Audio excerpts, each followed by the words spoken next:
Hey guys, welcome back to the channel and welcome to the first edition of Shane's World here in 2023.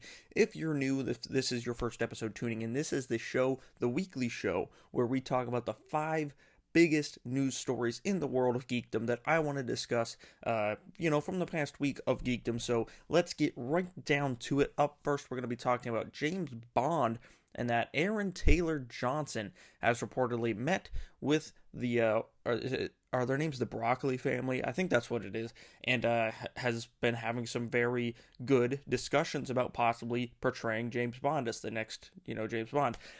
I love this. I was one of many people who, after seeing Bullet Train, thought he would be perfect for James Bond. Like, he just captured the vibe of James Bond in that film, and as soon as it was over, tons of other people, I'm sure plenty of you guys were saying that, like, this guy at least needs to be up for James Bond. Everyone wants, like, Idris Elba or Henry Cavill. I love Idris. He's too old. I love Henry. He's even too old. By the time they'd get a new James Bond out, he'd be, like, mid-40s. Aaron Taylor Johnson's only, like, 32 years old, so he can play the character for, like, 5 films, 10 years, whatever you want to call it. Great choice.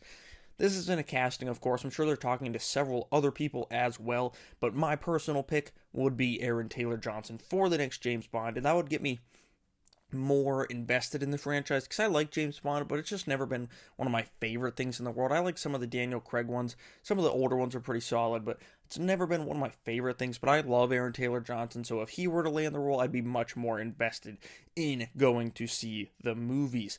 Speaking of people being invested, Wednesday has become one of Netflix's biggest shows of all time. Who would have seen that coming? And it's now been picked up for a season 2.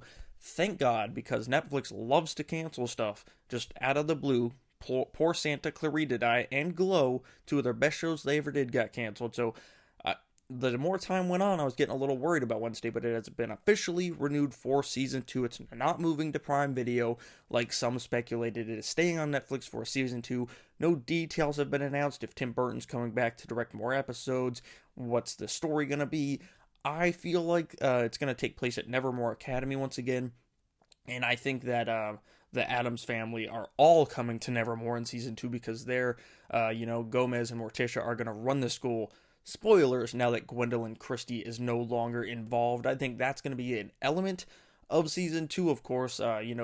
The Hyde escaped. It looked like he escaped at the end of season 1, so that'll be involved. And I'm sure there'll be some new things thrown in there as well. Some romance for Wednesday, of course.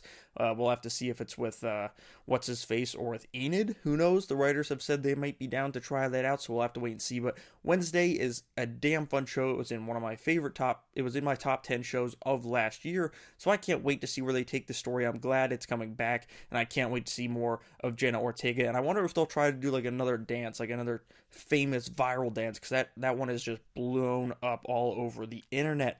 Now, jumping on over to theatrical releases, Spider-Man Into the Spiderverse is not going to be featuring Spider-Man Noir. Nick Cage confirmed that he's not coming back for this one. He's not going to be playing the character for this sequel.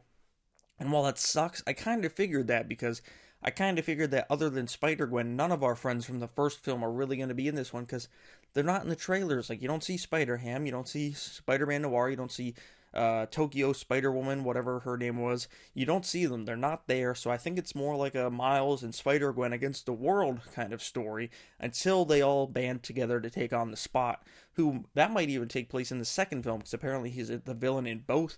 So I think this makes sense. It is a bummer. Maybe in Across the Spider-Verse, maybe the rest of the team will come back, Spider-Man Noir, Spider-Ham, etc. But it is a bummer, but I get it, and I kind of figured already. I've been telling people that, like, he's not going to be in the movie before this announcement, and, like, people are like, no way, they're not going to just leave him out from this one. He was, like, a fan favorite. I don't pick the ballroom. I just dance. Like, yeah, he's great in the first one, but from the trailers alone, I kind of figured he wasn't going to be in this one, so this makes sense, but he's in plenty of exciting-looking stuff. He's going to be in Renfield coming up. I'm going to assume they're doing National Treasure 3 with the way the TV show's going. So Nick Cage is doing plenty of stuff. We might see him in Avengers Secret Wars as Ghost Rider. We'll have to wait and see. But he's doing plenty of stuff. No need to worry about Nick Cage.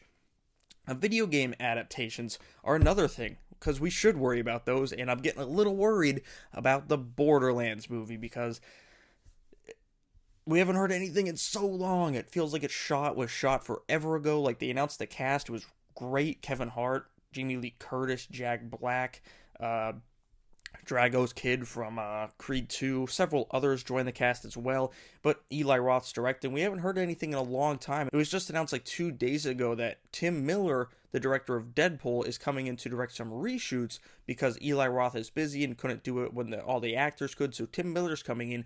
Honestly, I like Eli Roth as a personality. I don't really love him as a director. Tim Miller, I'm a little iffy on him too, but he feels like a better fit for the Borderlands franchise, but I'm curious what these reshoots are. Every big film does reshoots, but this feels a little different. Like, we haven't heard anything in so long. I feel like maybe the movie's not good, so they're going to go try to fix it up. I'm worried about this movie overall. Video game movie adaptations don't seem to go very well, and I'm a little worried that this one's trending in that direction, even with its great cast. So we'll have to wait and see how this Borderlands movie pans out. We all thought we were going to get it last year, but it looks like maybe we'll get it this year. Maybe not. We might even have to wait till next year to see this thing. So I'm hoping it's good. Because Borderlands is one of, if not my favorite video game franchise. So gonna have to wait and see. Hope it's good, but I'm starting to lose a little bit of my hope. Now, our last story of the week is superhero related. You guessed it. I love talking about the superhero stuff, but this is one I haven't talked about in a while, the Arrowverse. I did make a video a while back about the Arrowverse coming to an end with Flash Season 9, and I think I'm going to have to catch up because this season sounds exciting. They've announced that Kid Flash is coming back. They've announced that Diggle is coming back, but those are like no-brainers. Of course, they'll come back. They come back every few seasons, but this one we're talking about today was a surprise for me personally. Stephen Amell is going to be playing Arrow once again in the Flash Season 9. Apparently it's in episode 9. I thought maybe it would be the last episode. Arrow shows up to end the Arrowverse, but apparently it's episode 9. Him and Barry have to team up to solve some crimes. I wonder how he's coming back, because they said it's Arrow, not the Spectre. Arrow. So I'm curious how that's going to work, how they're going to explain that. Honestly, I don't even care if they really explain it. Just have him show up, because I love Arrow. I can't wait to see Stephen Amell again. That show Heels he did, it was fine. I don't know what the hell's going on with season 2. It's like there's some production problems or something, but I can't wait for this. It's sad to see the Arrowverse end, but this, like, if you're gonna end it, you need to bring him back. And with Diggle there, him back, I'm almost wondering if, like, Felicity's gonna show up. Like, are we gonna get, like, a whole, like, a send-off, like a true send-off to the Arrowverse? Is Melissa Benoist's gonna show up as Supergirl for a bit? We'll have to wait and see, but I think this is going to be a pretty emotional final season of not just the Flash, but a final season of the Arrowverse as a whole. Can't wait to see how they pull it off and how it all wraps up, because it only has 12 episodes, so we're going to have to really get things moving as soon as the season starts. Now, what did you guys think of this week's stories? Let me know down in the comments below. I know the big stories are a little light right now, but I think things are about to pick up. We're getting James Gunn's announcements. We're getting the Ant-Man trailer tonight, which sucks balls because I'm not going to be able to talk about it until next week on the show. But if you want to see my quick thoughts on it, make sure to follow me over on TikTok. Make sure you subscribe to this channel as well so we can keep growing towards 250 subscribers. Thank you all for watching. I'll see you guys right here next time.